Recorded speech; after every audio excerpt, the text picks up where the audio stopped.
recommendations? I mean, let's maybe take a high schooler, maybe an undergrad. Do you have suggestions for what they should be focusing on, what they should be working on? Would you suggest just, work as hard as you possibly can, understanding the basics of math and physics? Or do you suggest that they kind of take some time to try and focus their efforts on building interpersonal relationships and interpersonal skills?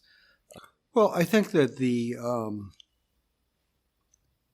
optimal experience is something which you see commonly at MIT, but not always, right? So when a freshman comes in, they strongly encourage you to get a bunch of teammates to work together so you don't die. Okay?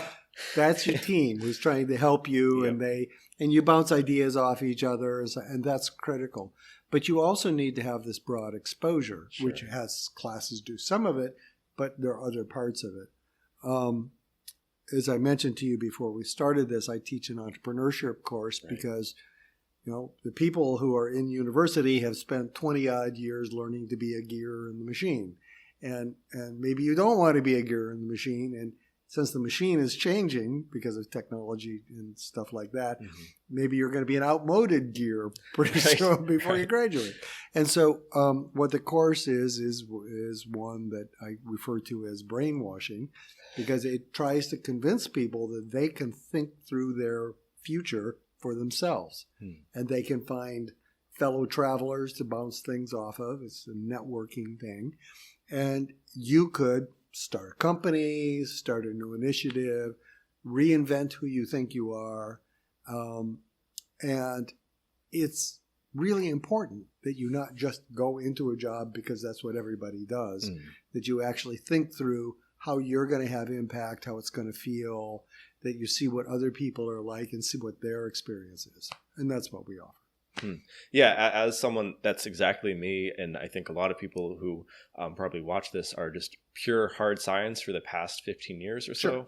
And at least for me, it's really daunting to even think of how do you go about starting a company? I have a great idea maybe, and it's so much easier to just say, yeah, well, I'm just going to go and apply at Google and, see what happens there. Yeah, exactly. And that may not be really the right thing for you. It is daunting to do it. And it's also not a guaranteed path at all. So Google looks very guaranteed. And that path, I'll say this in a negative way, but I don't really mean it. So, that's sort of like guaranteed that you'll have a decent, mediocre life. Okay, right? Well, it's not going to be bad, but you may not really be. Yeah.